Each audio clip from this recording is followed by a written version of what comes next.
La story nostalgie. La story nostalgie. Brice de Passe. « 19 septembre 1991, c'est un événement considérable. Ce soir, Frank Sinatra, la toute première star historique du showbiz, chantera au Sport Palace. Pour cette occasion exceptionnelle, la salle anversoise a été spécialement réaménagée pour 10 000 spectateurs avec scène centrale et fosse d'orchestre. La salle est comble, bien évidemment. Il faut dire que la dernière fois que cette légende était venue chanter en Belgique, c'était à Forêt Nationale en 1975.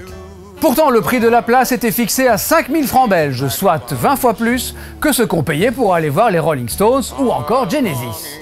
Oui, on peut dire que le jeune organisateur Paul Ambach avait pris un fameux risque.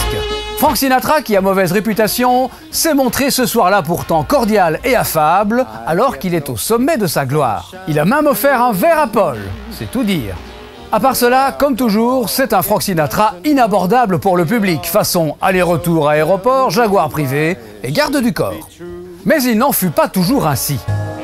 En 1953, Frank Sinatra est la seule superstar mondiale. Il a déjà vendu plus de 100 millions de disques. Bref, on n'imagine jamais venir le voir un jour chanter en Belgique. Et pourtant, Maurice Nellens, le patron du casino de Knock, vient de réaliser un exploit.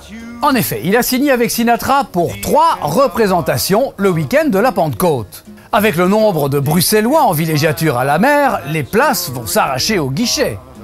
Pourtant, quand son fils Jacques se rend chez un disquaire, place de Brocaire à Bruxelles, il ne trouve aucun disque de Sinatra. Étrange. En fait, Frank Sinatra est au plus bas de sa carrière. Ruiné par son divorce, viré de la radio, il ne vend plus un disque. Et donc en 3 soirs, le casino de Knock n'accueillera que 1000 spectateurs.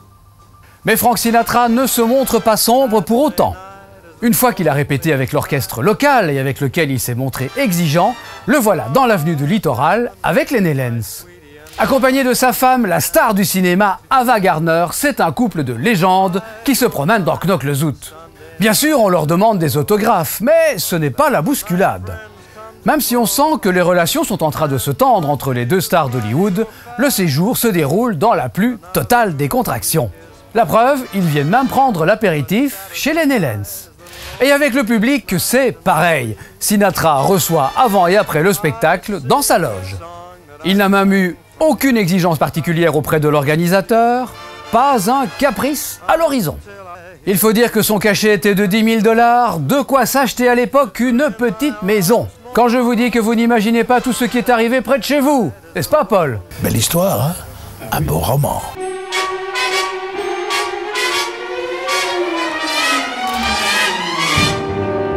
Come fly with me, let's fly away.